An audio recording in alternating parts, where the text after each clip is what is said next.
نحمده ونصلي على رسوله الكريم اللهم صل على سيدنا ومولانا محمد النبي الأمي وعلى آله وأصحابه وبارك وسلم۔ میرے معزز خواتین و حضرات، ہمارا آج کا درس سورۃ محمد سے ہے۔ الذین کفروا وصدوا عن سبیل اللہ اضل اعمالهم۔ یہ سورت کی پہلی آیت ہے۔ سورۃ محمد کا ایک نام سورۃ قتال بھی ہے، کیونکہ اس میں جہاد کا بہت سارا ذکر ہے اور بہت ساری باتیں بیان کی گئی ہیں۔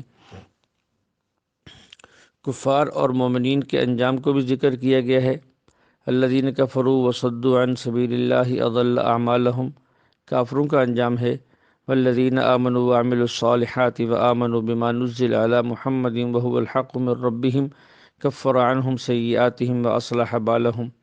یہ اہل ایمان مومنین کا ذکر ہے کہ جن لوگوں نے کفر کا راستہ اختیار کیا، اللہ کے راستے سے دوسروں کو روکتے ہیں، اللہ نے ان کے اعمال کو ضائع کر دیا۔ اور جو لوگ ایمان لائے، انہوں نے نیک اعمال کیے اور آپ علیہ السلام پر جو کچھ نازل ہوا اس پر ایمان لائے، اور یہ بھی کہ وہ برحق ہے، اور ایمان لانے اور اچھے عمل کرنے والوں کے اللہ گناہ معاف فرماتا ہے اور ان کے احوال کو بھی درست فرماتا ہے۔ یہاں جملہ وَأَصْلَحَ بَالَهُمْ، یہ بال کا لفظ جو ہے یہ عربی محاورات میں سے ایک محاورہ ہے۔ بال کے دو معنی ہیں، اس کا معنی دل بھی ہے اور اس کا معنی حالات بھی ہے۔ اگر اس کا معنی دل لیں تو معنی یہ ہوگا اللہ ان کے دلوں کی اصلاح فرماتے ہیں۔ اگر یہاں بال سے مراد عام احوال ہیں تو معنی یہ ہوگا اللہ ان کے حالات کو درست فرما دیتے ہیں۔ کچھ آگے چل کر فَإِذَا لَقِيتُمُ الَّذِينَ كَفَرُوا فَضَرْبَ الرِّقَابِ،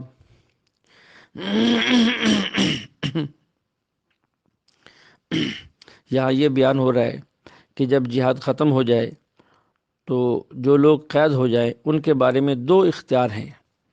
چاہے تو ان قیدیوں کو فدیہ لے کر آزاد کر دیا جائے، اور اگر چاہے تو بغیر فدیہ لیے آزاد کر دیے جائیں۔ تو اس سے یہ معلوم ہو رہا ہے، لیکن سورۃ انفال جو ہم پیچھے پڑھ کر آئے ہیں اس سے معلوم ہوتا کہ آزادی نہیں ہے بلکہ ان کو قتل کرنا ہے۔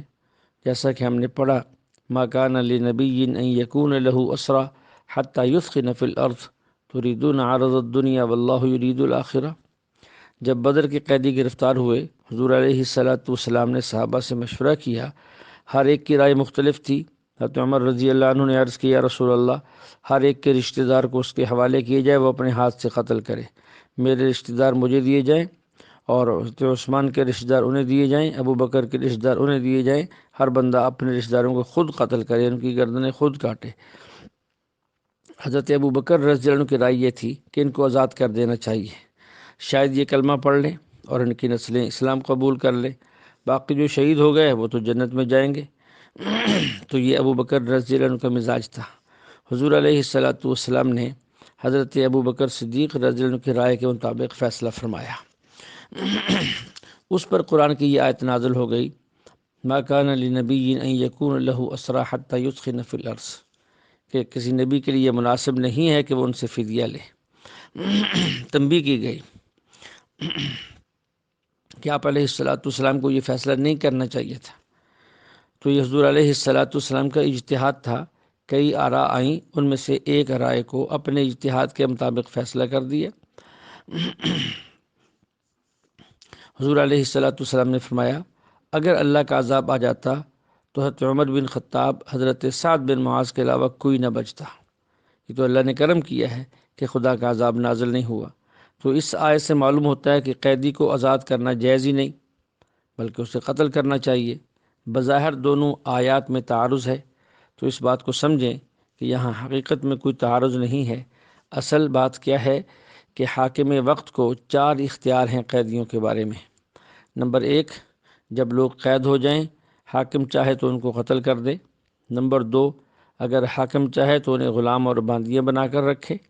نمبر 3، اگر حاکم چاہے تو فدیہ لے کر ان کو آزاد کر دے، اور فدیہ میں پیسے بھی لیے جا سکتے ہیں، فدیہ میں قیدیوں کا تبادلہ بھی ہو سکتا ہے، فدیوں میں اور بھی کوئی شرط و شرائط رکھی جا سکتی ہے۔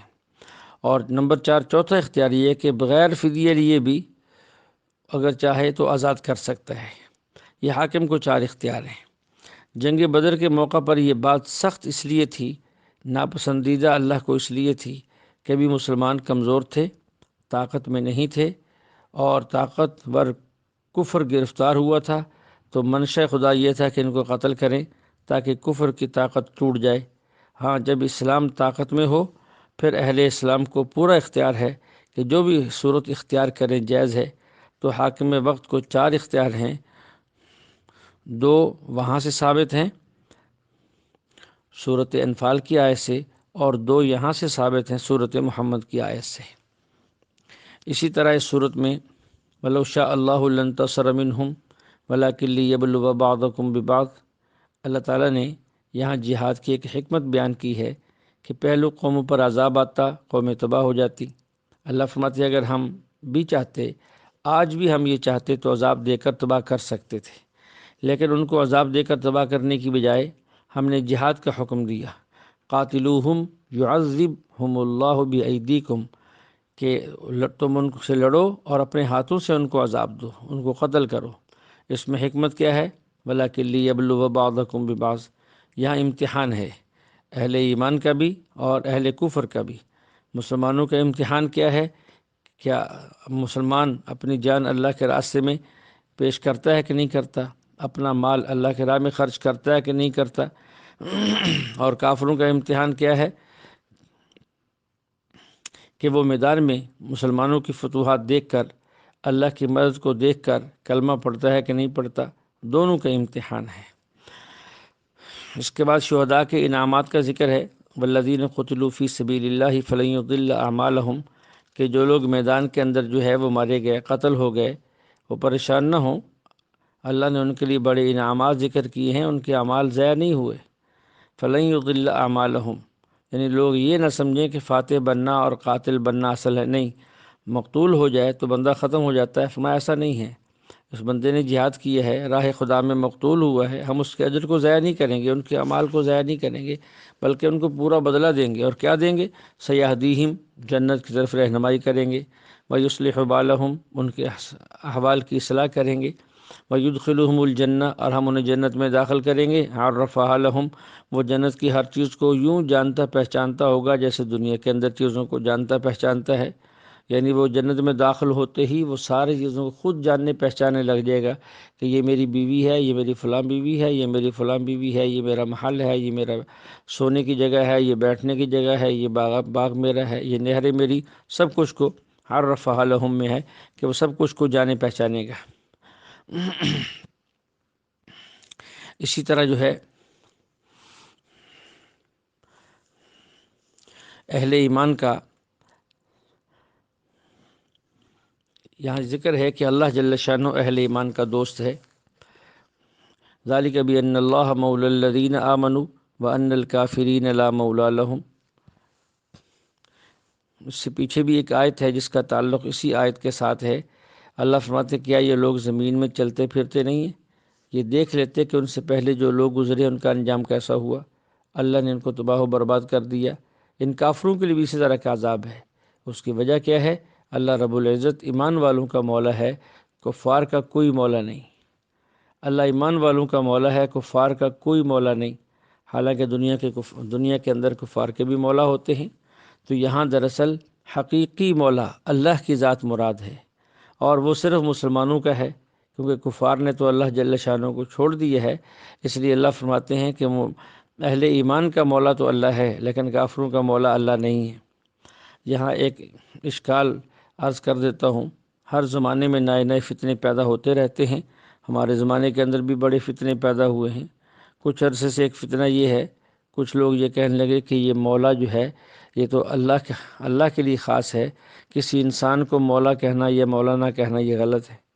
ہمارے استاد محترم حجت اللہ فی الارض حضرت مولانا محمد امین صفدر رکاڑوی رحمۃ اللہ علیہ فرما رہے تھے کہ ایک جگہ غیر مقلد سے مناظرہ تھا، اور ان کی عادت یہ ہوتی ہے جب ان کو ایک مسئلہ نہ آئے تو بھاگ کر دوسرے مسئلے میں گھس جاتے ہیں، اور جب وہاں جواب نہ آئے تو تیسرے میں گھس جاتے ہیں۔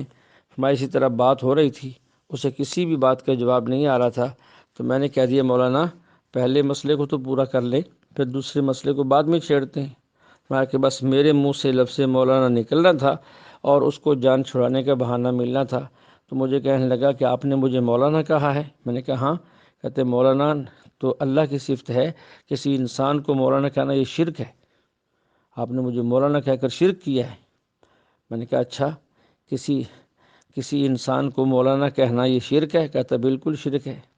میں نے کہا قرآن کہہ رہا ہے وَهُوَ كَلٌّ عَلَى مَوْلَاهُ، خود اللہ فرما رہے ہیں کہ وہ اپنے مولا پر بھاری ہے، تو آپ کے فتوے کے مطابق تو سب سے پہلے الیاذ باللہ اللہ ہی مشرک ہو گئے۔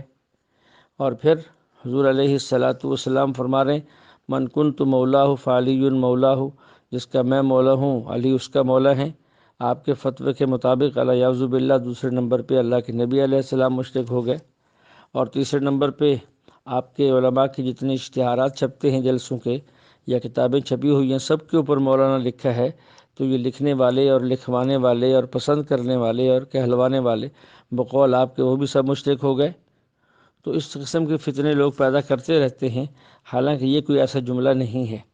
قرآن پاک کے اندر دوسری جگہ بھی ہے فَإِن تَظَاهَرَ عَلَيْهِ فَإِنَّ اللَّهَ هُوَ مَوْلَاهُ وَجِبْرِيلُ وَصَالِحُ الْمُؤْمِنِينَ وَالْمَلَائِكَةُ بَعْدَ ذَلِكَ ظَهِيرٌ۔ اب یہاں جو ہے جبریل بھی نبی کا مولا ہے، دیکھو یہاں اس کا ذکر آ گیا ہے، اور نیک صالح مومنین بھی جو ہے نبی کے مولا ہیں، یہاں اس کا ذکر آ گیا ہے۔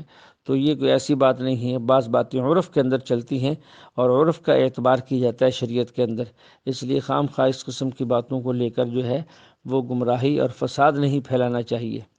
اللہ جل شانہ ہمیں عقل سلیم عطا فرمائے اور صحیح سوجھ بوجھ عطا فرمائے۔ اس کے بعد اسی صورت میں جنت کے حالات کا ذکر ہے اور جنت کی کچھ نعمتوں کا ذکر ہے، اختصار سے عرض کر دیتا ہوں۔ وہ یہ ہے کہ جنت کے اندر نہریں ہوں گی، پانی کی، دودھ کی، شراب کی، شہد کی، اور نامعلوم وہاں کس کس قسم کی جو ہے اللہ نے بندے کے لیے نعمتیں تیار کی ہیں۔ اسے تھوڑا آگے چل کر اللہ نے علامات قیامت کو بیان کیا ہے۔ فَهَلْ يَنظُرُونَ إِلَّا السَّاعَةَ أَن تَأْتِيَهُم بَغْتَةً فَقَدْ جَاءَ أَشْرَاطُهَا، کہ تم انتظار کرتے ہو قیامت کا، جب قیامت آئے گی پھر تو تمہیں کوئی بات نفع نہیں دے گی، ہاں علامات قیامت کو دیکھ کر تم جو ہے راہ راست پر آ جاؤ۔ دیکھیے حضور علیہ السلام کا دنیا میں تشریف لانا یہ علامات قیامت میں سے ہے، کیونکہ آپ آخری نبی اور آخری رسول ہیں، آپ کے بعد کوئی نبی پیدا ہونے والا نہیں ہے، تو اس لیے آپ تشریف لائے تو گویا قیامت قریب آ گئی ہے، اس لیے تم ایمان لے آؤ۔ اسی طرح اقتربت الساعۃ وانشق القمر، چاند کا دو ٹکڑے ہونا یہ بھی قیامت کی نشانیوں میں سے ایک نشانی ہے، وہ بھی ظاہر ہو چکی ہے، اس لیے تم جو ہے ایمان لے آؤ۔ اسی طرح حدیث کے اندر جو ہے بہت سی علامات قیامت کا ذکر ہے۔ الجامع الصحیح امام بخاری کتاب النکاح کے اندر حضرت انس رضی اللہ عنہ کی روایت ہے، آپ علیہ السلام نے فرمایا ان من اشراط الساعۃ ان یرفع العلم، علامات قیامت میں سے ایک علامت یہ ہے کہ علم اٹھ جائے گا، ویکثر الجہل، اور جہل جو ہے بہت زیادہ پھیل جائے گی، ویکثر الزنا، زنا بہت ہوگا، ویکثر شرب الخمر، لوگ شراب بہت زیادہ پئیں گے، ویقل الرجال، مرد کم ہو جائیں گے، ویکثر النساء، عورتیں بہت زیادہ ہو جائیں گی، حتی یکون لخمسین امراتن، یہاں تک کہ ایک بندہ 50 عورتوں کا کفیل بن جائے گا۔ اسی طرح سنن ترمذی کے ابواب الفتن میں حضرت ابو ہریرہ رضی اللہ عنہ سے ایک طویل روایت ہے علامات قیامت کے بارے میں، کہ قیامت کی علامات میں سے یہ ہے کہ جب غنیمت کے مال کو انسان اپنا ذاتی مال سمجھنے لگے اور امانت کو غنیمت سمجھنے لگے اور زکوٰۃ کو ٹیکس سمجھنے لگے اور دین جو ہے وہ دنیا کمانے کے لیے حاصل کیا جانے لگے، وَأَطَاعَ الرَّجُلُ امْرَأَتَهُ وَعَقَّ أُمُّهُ، آدمی بیوی کی اطاعت کرے اور ماں کی نافرمانی کرے، وَأَدْنَىٰ صَدِيقَهُ وَأَقْصَىٰ أَبَاهُ، دوستوں کو قریب کرے اور باپ کو دور کر دے، وَظَهَرَتِ الْأَصْوَاتُ فِي الْمَسَاجِدِ، مساجد میں اونچی اونچی آواز سے لوگ باتیں کرنے لگے، وَالسَّادَةِ الْقَبِيلُ فَاسِقُهُمْ، قوم کا سردار ان کا بدترین فاسق اور گنہگار اور بدمعاش آدمی بن جائے، وَكَانَ زَعِيمُ الْقَوْمِ أَرْذَلَهُمْ، قوم پر کمینہ آدمی مسلط ہو جائے، وَأُكْرِمَ الرَّجُلُ مَخَافَةَ شَرِّهِ، کسی آدمی کی عزت اس وجہ سے کی جائے کہ اگر ہم عزت نہیں کریں گے تو یہ ہمیں نقصان دے گا، اس کے شر سے بچنے کے لیے، وَظَهَرَتِ الْقَيْنَاتِ وَالْمَعَازِفِ، گانے والی عورتیں بہت زیادہ ہو جائیں، گانے کے آلات بہت بڑھ جائیں، وَشُرِبَتِ الْخُمُورُ، شراب بہت زیادہ پی جائے، وَلَعَنَ آخِرُ هَٰذِهِ الْأُمَّةِ أَوَّلُهَا، بعد کے لوگ پہلے والوں پر لعنتیں بھیجیں، جب ایسا ہو جائے اللہ کے نبی علیہ السلام نے فرمایا پھر تم سرخ آندھیوں کا انتظار کرو اور زلزلوں کا انتظار کرو اور فسق اور شکلوں کے بدلنے کا انتظار کرو، آسمان سے پتھروں کے برسنے کا انتظار کرو۔ تو یہ علامات قیامت ہیں، ان کو دیکھ کر تم ایمان لے آؤ، قیامت کا انتظار مت کرو۔ کچھ لوگ ایسے بدبخت ہوتے ہیں کہ بدبختی بھی انتہا ہوتی ہے، بجائے اس کے کہ بندہ گناہ کرے اور اس پر شرمندہ ہو اور اس پر اسے ندامت ہو اور وہ توبہ کرے، اللہ کی طرف رجوع کرے، لیکن نہیں، ان کی بدبختی کی بھی انتہا ہوتی ہے۔ بعض لوگ ایسے بھی ہیں، جب ان سے کہا جائے تم یہ غلط کام کیوں کرتے ہو، تو بجائے اس کے کہ وہ کہیں ہم سے غلطی ہو گئی ہے، شیطان نے ہمیں ورگلایا، ہم نفس کے دھوکے میں آ گئے، تو بجائے اس کے کہتے ہیں کہ ہم اس لیے کرتے ہیں تاکہ اللہ کے نبی علیہ السلام کی حدیث سچی ہو جائے، الیاذ باللہ، کہ اللہ کے نبی نے فرمایا تھا کہ قیامت کے قریب یہ کام ہوں گے، ہم اس لیے کرتے ہیں تاکہ اللہ کے نبی علیہ السلام کی حدیث سچ ہو جائے۔ تو علماء نے فرمایا کہ بس اتنا سے ہی پڑا ہے کہ اللہ کے نبی کی حدیث سچ ہو جائے۔ اللہ کے نبی علیہ السلام نے یہ بھی تو ساتھ ارشاد فرمایا کہ جو لوگ ایسے کام کریں گے وہ جہنم میں جائیں گے۔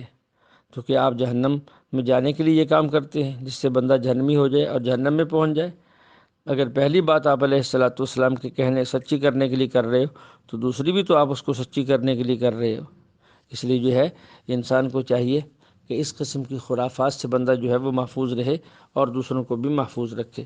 اللہ جل شانہ ہمیں کلام مقدس کو سمجھنے کی توفیق عطا فرمائے۔ وآخر دعوانا ان الحمد للہ رب العالمین۔